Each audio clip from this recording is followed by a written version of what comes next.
were sent a number of handouts, and if you don't have them in front of you or you don't have them yet, that's okay. But one of the handouts is a Stress Buster handout where there's a little box where you're requested to write in the key stressors in your life. So if you've got that there in front of you, I would ask you to take a moment to jot down a couple of these stressors because we're going to work with them.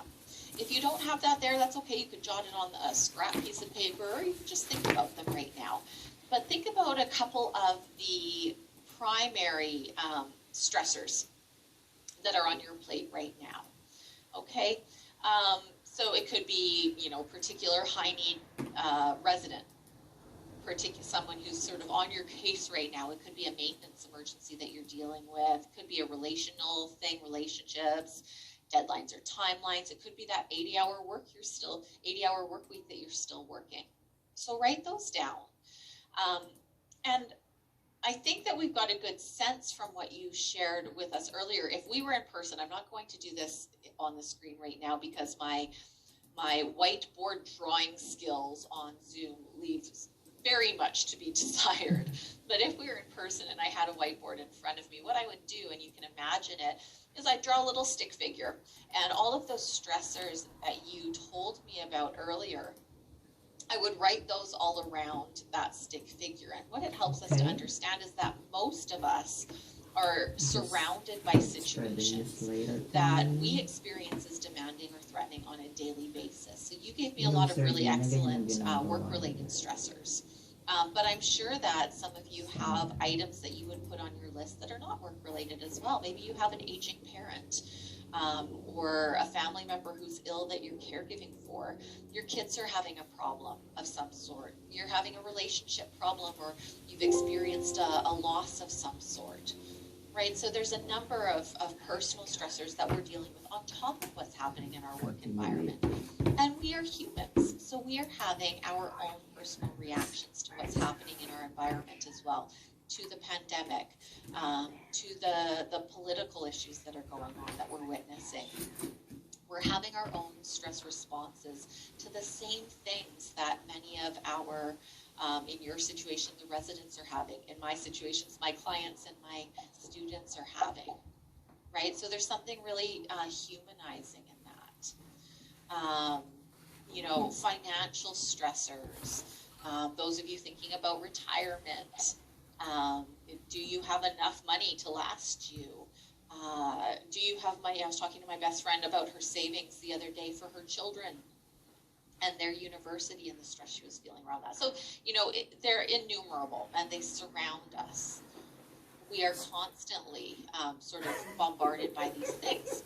So what happens when we are surrounded? I mentioned I was going to show you a graphic. So here it is.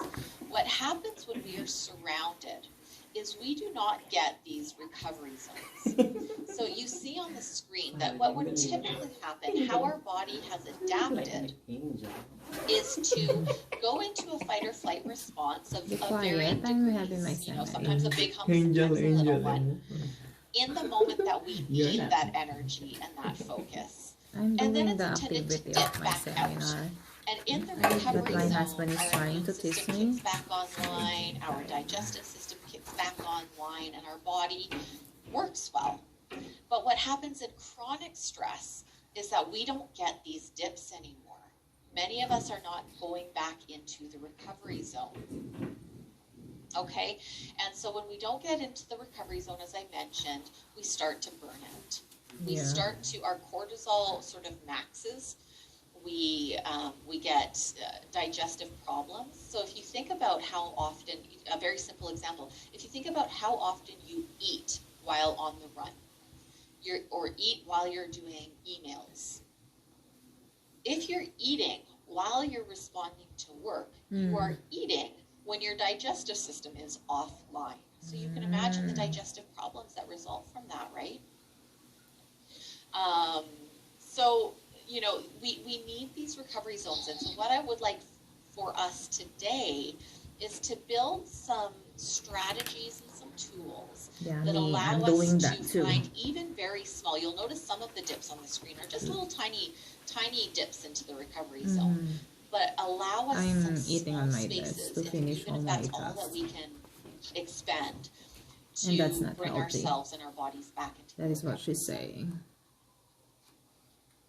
Okay. I'm just going to do a quick microphone check.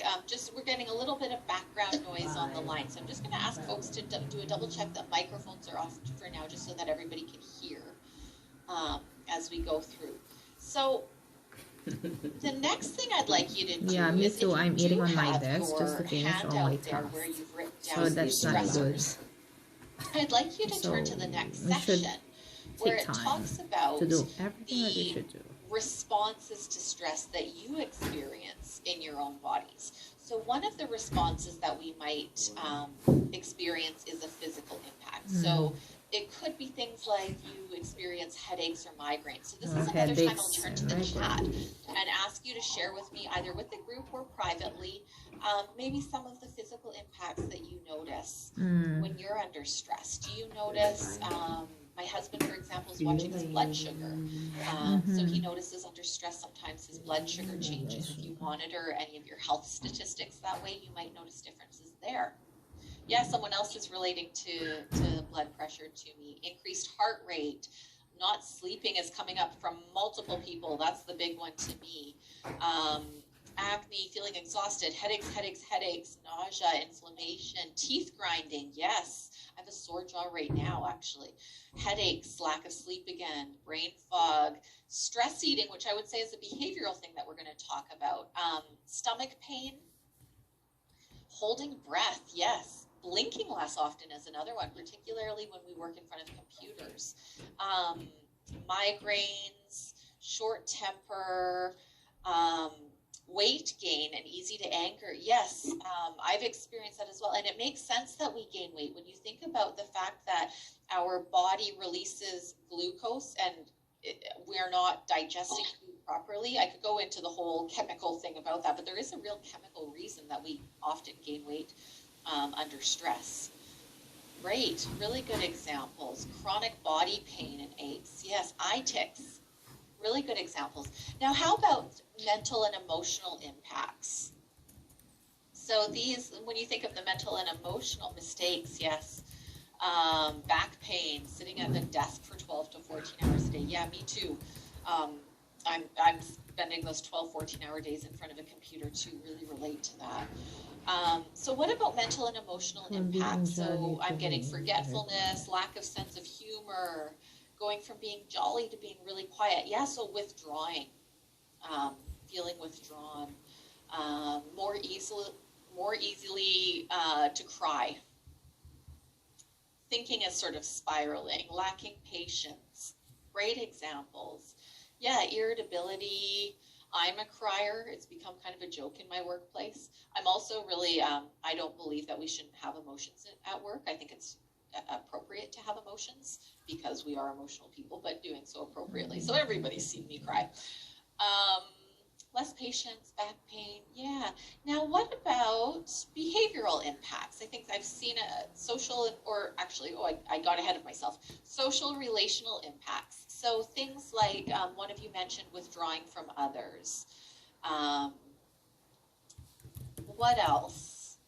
I think I heard anger. So becoming angry more quickly, becoming irritable. Lashing out at loved ones. Yeah, it's always our loved ones who get the lashing, isn't it? Lack of time to socialize with others. Yeah. Short fuse, frustrated about how others always say no to all the invites, whether you want to or not. Going to bed earlier but not sleeping well. Yeah, so feeling exhausted and trying to do something about that but not getting restful sleep. And what about behavioral impacts? I'm answering through chat. That's my answer. Always say no to all the invites. Someone is telling me too on the social. Yeah, I had this conversation actually similarly with my spouse from the other being day. jolly to quiet seems person. Like when we get together with friends or socially, that we're so stressed that all we do is have lots vent of about work to one another, and then we worry about burdening them or burning other people out, and others do it to us as well. I said it to my spouse the other day. I said, you know, we need to find some ways to take ourselves out of work when we're both working from home, because so I'm participating, and I'm happy that I'm learning a lot. And that we can't do. So we had to talk about some new strategies for that. being more sensitive, a raising voice at a council meeting. Yeah, these things happen when we're under stress. Of course, that's a behavioral one, Roger. And so what kinds of other behavioral? So sometimes people, I think some people said that they are eating more. Sometimes people eat less. They lose their appetite. Sometimes we use substances more often. So that glass of wine a couple of times a week turns into a glass of wine every night, or a few glasses of wine, sleeping more, things like this. What else? How about exercise? How's exercise and recreation been for this group? Have you managed to keep doing those things? So they're often the first ones that go. Right? What is exercise? Carla, I'm not sure myself. I hear it's something we're supposed to do, though. Okay, and Nancy's saying she stepped it up to manage stress. Great. Yeah. And some of the ways that we've managed stress have been impacted by the pandemic. We don't have access to the things that we used to do. Or memory, really good examples. Eating is exercising. It's exercising your jaw, I guess. That's my answer. Eating is exercising. Because they said what is exercise. It's a raising of the arm. I consider that a shoulder jump. Okay, so eating we're is starting to get into our exercising. coping now, so let's move that way. I think a takeaway for the group here, though, is that if a building is on fire, you know what to do, right? As a property manager, you know what you're supposed to do if a building light's on fire. I'm happy that I can answer and I can relate. And but she's reading my. Pardon me, I've got a tickle in my throat. Reading my answer. I'm sorry, I tried to move my microphone so I didn't cough right at you. I need to focus on my. When our house is on fire, I need to focus when we on my see the seminar. flames, the proverbial flames, the metaphorical flames, we don't always listen to those warning signs in our body, in our relationships,